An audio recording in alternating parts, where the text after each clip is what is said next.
Hello class, here we are. We finished our line drawing and now we're going to be adding color to create an Andy Warhol style work of art, and then also creating multiples by duplicating the layers. We'll be also learning the transformation tool and also learning a lot about how to create how to create the colors from the color wheel. So the first thing we're going to do is we're going to color this one in.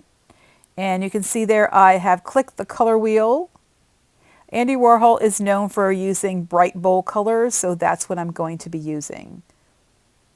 First, I look for the outer circle. That is my family of colors, so you can decide I want to use green or blue or whatever your family of color is. And then the inside triangle helps us with the light, the darkness, or the saturation. Again, if it's in the center, it is more of a pure color. If it's up toward the top, lighter, toward the bottom, darker. And you can see I am filling in the face. Because I have glasses, my face is actually 5 different shapes. Now I'm going to add a little bit of an orange color to the hair. We are not doing this realistic. If you want to do one realistic on your own, that's great, but this particular one is bright, bold colors. What happened there is the line turned pink because I actually touched the line accidentally. So if that happens, you want to use your backwards arrow. And again, make sure you are filling in the color. Okay, much like a coloring book and the black lines, you're just filling in the color. Here I'm adding a little bit of yellow to the highlights in the hair. Clicking that. And right there, again, I accidentally, because the shape is small, every time I clicked it, I really had to zoom in because, again, the shape was small and my stylus is kind of larger than that particular shape. Purple. And again, you look for a family of color on the outer edge. All right, so what happened here, I was trying to do the scarf, but it turned everything because I have a open line. Okay, so again, it's only going to fill in the shape. So there I'm going to go back, get my pen tool, fill in that shape, go back and get my color, make sure I'm on the right layer, and then fill that back in.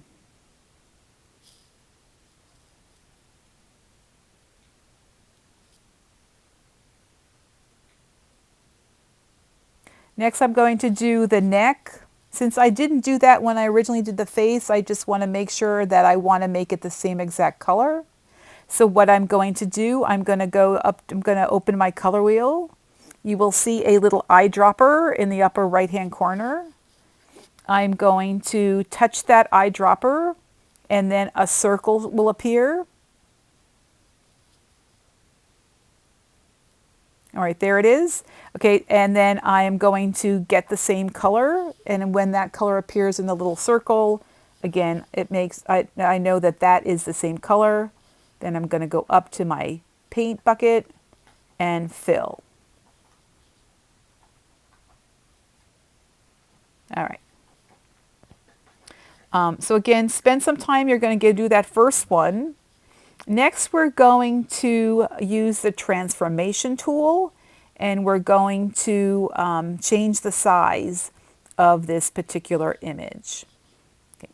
So I'm going to go up to the transformation tool. It is right next to the paint bucket. We see north, south, east, west. It's kind of little arrows. I'm going to click on that. There's lots of transformations, but you just have to click on the tool first. And then I am just going to pinch my fingers, and I'm going to make that smaller. Again, obviously you could make it larger. Ultimately, artists usually make something smaller. It makes the lines more precise, etc. Now, since I am doing an Andy Warhol piece, I want 4 faces on here. So I'm actually going to turn the paper. Again, I'm pinching it, turning the paper. Going to go back to my transformation tool And again, I am just kind of imagining two across, you know, kind of making them a size so that they would fit there. And then I'm using my sensibility as an artist.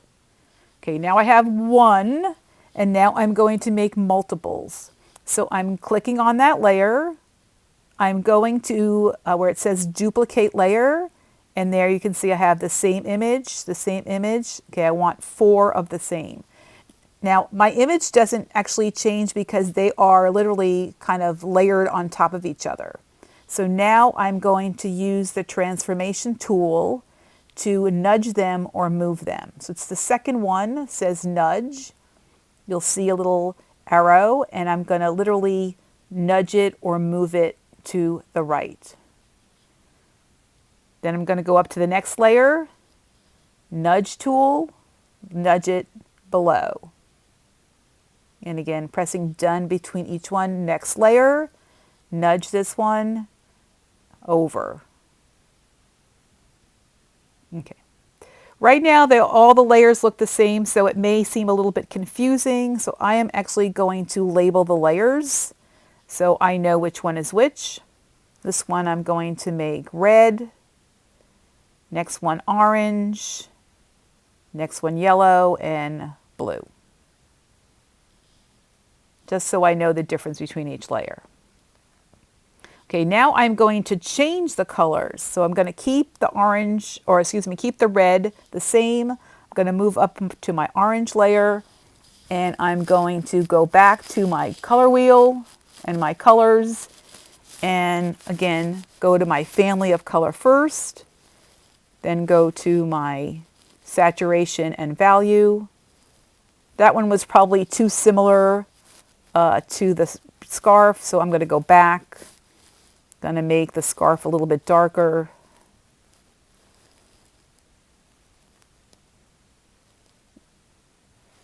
And again, you'll learn a lot about color. So again, here they're much easier to mix. When we're painting, we'll be mixing them, but kind of understanding families of color, and then value of color and intensity of color. So when I look at all 4, it should be perceived as one work of art. So again, if I have magenta in one, I kind of want to put it in the other. Again, not in the same area. I do want my, shirt colors to be different colors, my hair to be different colors, but those colors can repeat. So I have the scarf color is the same color as the hair color. I can also use different values. So if I have a magenta, pink is in the same family, but is a lighter value. Here I want that same magenta, so I'm clicking that color using my eyedropper and adding that to the scarf. And I'm going to continue that till I have all 4 done.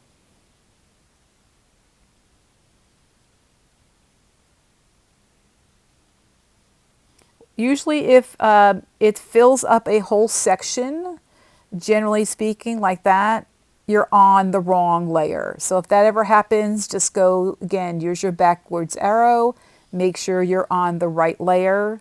Again, so once you start changing, the hair and the face and all that, the layers become more clear. This blue, I liked it, but I felt like it was a little dark because I have dark red, dark purple.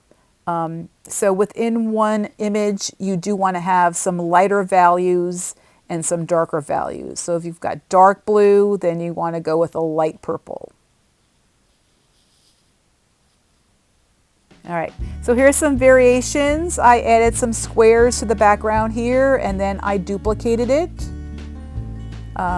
So that's one variation. One variation is just to leave the background white. And the last variation is to put a box. Again, I did that similar where I made each one of those boxes is on its own layer. All right, have fun. Talk to you soon.